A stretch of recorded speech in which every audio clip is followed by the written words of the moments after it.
অনুষ্ঠান বাড়ির স্বাদে ছেঁচড়া রেসিপি। নমস্কার আমার প্রিয় বন্ধুরা, আশা করি আপনারা সকলে ভালো আছেন আর সুস্থ আছেন। বাসন্তী রান্নাঘরে আপনাদের সবাইকে সুস্বাগত। আজ আপনাদের জন্য নিয়ে এসেছি অনুষ্ঠান বাড়ির স্বাদে এক ঐতিহ্যবাহী বাঙালি রেসিপি ছেঁচড়া। মাছের মাথা আর নানা রকম সবজি দিয়ে তৈরি এই পদটি যে কোনো উৎসব অনুষ্ঠানে এক আলাদাই মাত্রা যোগ করে। এই ভিডিওটি সম্পূর্ণ দেখলে আপনারাও অতি সহজে অনুষ্ঠান বাড়ির ন্যায় ছেঁচড়া বানাতে পারবেন। আজকে রান্না করব ছেঁচড়া। সেই জন্য আমি এখানে একটি বড় সাইজের আলু, কিছুটা বিনস, কিছুটা কুমড়ো,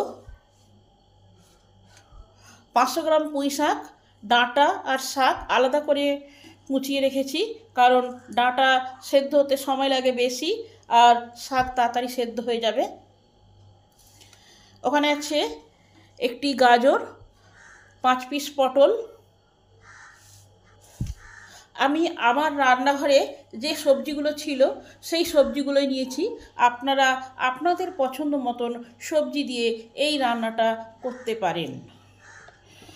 ফোড়নের জন্য লাগবে 1 চামচ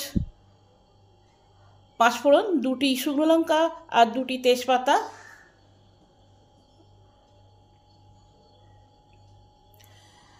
এক ইঞ্চি আদা, 1 চামচ হলুদ গুঁড়ো, 1 চামচ লঙ্কা গুঁড়ো, 1 চামচ ধনে গুঁড়ো আর 1 চামচ জিরে গুঁড়ো। আর লাগবে রুই অথবা কাতলা মাছের মাথা বা ইলিশ মাছের মাথা, যেটা থাকবে সেটা। এখানে আমি 2 পিস রুই মাছের মাথা নিয়েছি, সেটাকে পরিষ্কার করে ধুয়ে নুন আর হলুদ মাখিয়ে নিয়েছি। আসুন এই ছেঁচড়াটা চাপিয়ে দিই।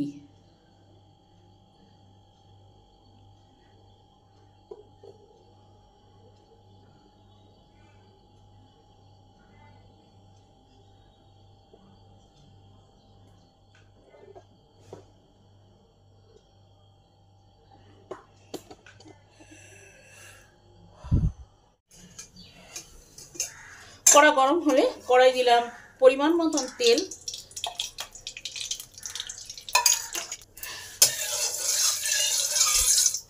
তেল গরম হলে মাছের মাথাগুলো ভেজে নেব।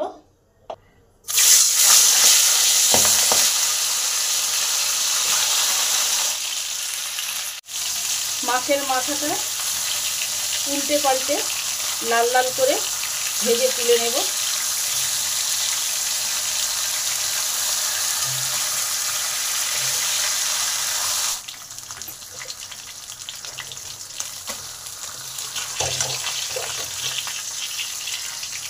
মাছের মাথাগুলো দুদিকেই লাল লাল করে ভাজা হয়ে গেছে।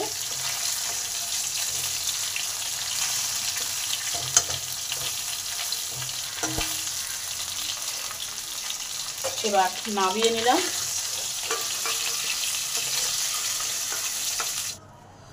এই তেলে প্রথমে পটলগুলোকে ভেজে তুলে নেব।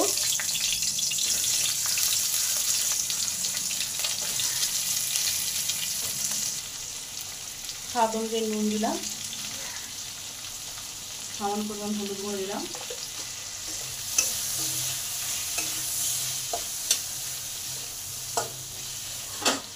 পাঁচ থেকে 6 মিনিট চাপা দিয়ে দিই, যাতে পটলগুলো ভালোভাবে সেদ্ধ হয়ে যায় আর ভাজা ভাজা হয়।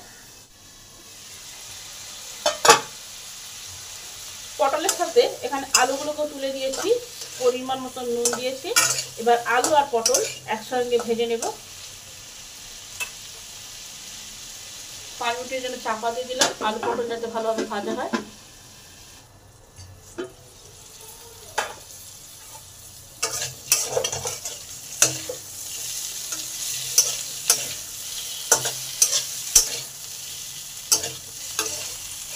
আলু পটলগুলো ভালোভাবে ভাজা হয়ে গেছে, এবার নামিয়ে নেব। প্যানেতে পরিমাণ মতন তেল দিলাম,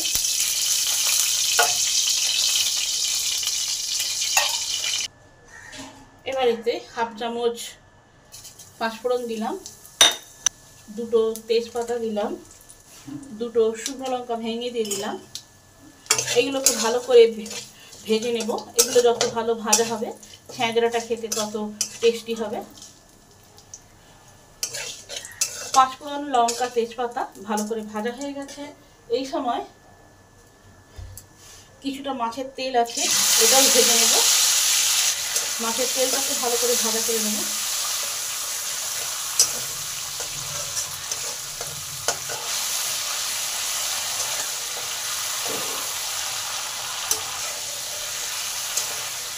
মাছের তেলটা আমার ভালো করে ভাজা হয়ে গেছে। এবার এর মধ্যে পুঁই ডাঁটা,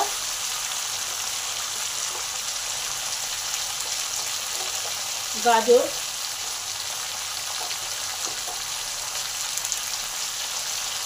বিনস,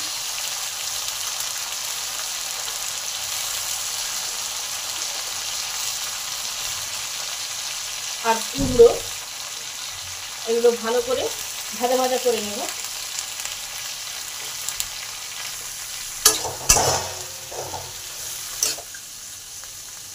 স্বাদ অনুযায়ী নুন দিলাম, 1 চামচ হলুদ গুঁড়ো দিলাম। এবার নুন আর হলুদটাকে ভালো করে সব সবজির মধ্যে কষে নিলাম। 8 থেকে 10 মিনিট চাপা দিয়ে দিলাম, যাতে সমস্ত সবজি ভালোভাবে সেদ্ধ হয় আর ভাজা ভাজা হয়। 10 মিনিট পর এগুলো হাফ সেদ্ধ হয়ে এসেছে। বারবার ঢাকা চাপা খুলে নেড়ে নেড়ে আবার চাপা দিয়ে দিয়েছি।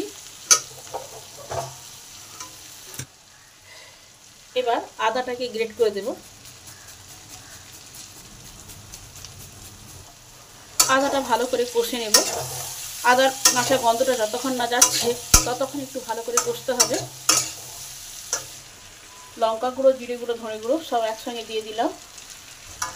এই মশলাগুলো ভালো করে কষে নেব। যতক্ষণ মশলার কাঁচা গন্ধ না যাচ্ছে ততক্ষণ একটু ভালো করে কষতেই হবে, তবেই তো তরকারিটা টেস্ট হবে।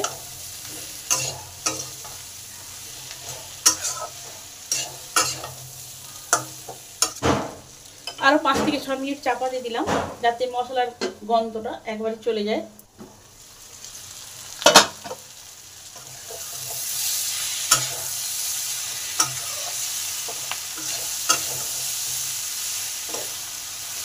মশলাগুলো আমার ভালোভাবে কষা হয়ে গেছে, মশলার আর কোনো কাঁচা গন্ধই নেই।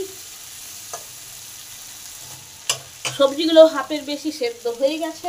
ঠিক এই সময় পুঁই শাকটা দিয়ে দিলাম।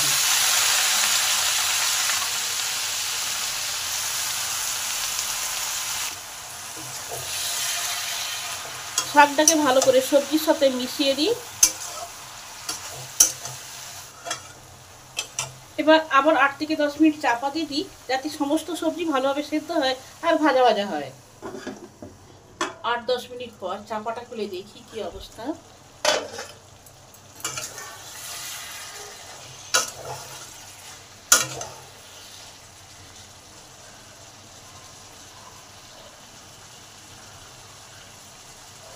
সব কিছু আমার প্রায় সেদ্ধ হয়ে এসেছে 80%। ঠিক এই সময় ভেজে রাখা আলু, পটল সেগুলো দিয়ে দিলাম। ভেজে রাখা মাছের মাথা একটু ভেঙেই দিয়ে দিলাম।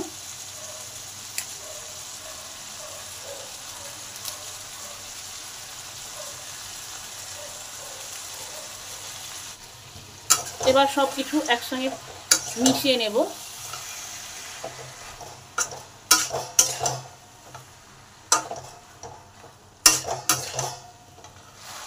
এবার টেস্টের ব্যালেন্সের জন্য 1 চামচ চিনি যোগ করলাম। আপনারা দিতেও পারেন, নাও পারেন।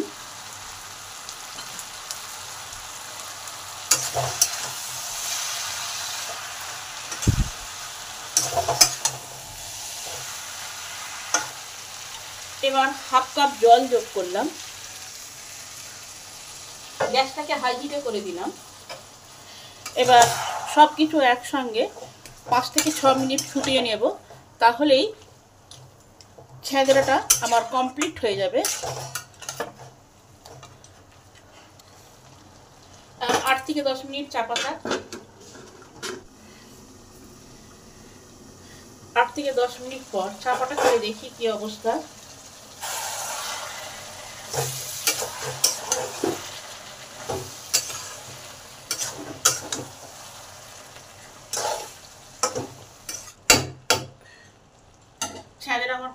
হয়ে গেছে।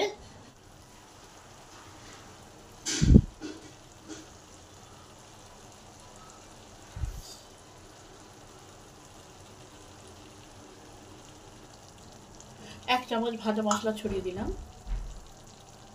দিয়ে 8 থেকে 10 মিনিট রেখে দিলাম গ্যাসটা অফ করে। আপনারও বাড়িতে এইভাবে মাছের মাথার পুঁইশাক দিয়ে ছেঁচড়া বানিয়ে খেয়ে দেখবেন। রেসিপিটা কেমন হলো কমেন্ট করে জানাবেন। আমি আপনাদের কমেন্টের অপেক্ষায় রইলাম। ভিডিওটি সম্পূর্ণরূপে দেখার জন্য অসংখ্য ধন্যবাদ। দেখা হচ্ছে অন্য কোনো নতুন ভিডিওতে। আপনারা সকলে সুস্থ থাকবেন আর ভালো থাকবেন।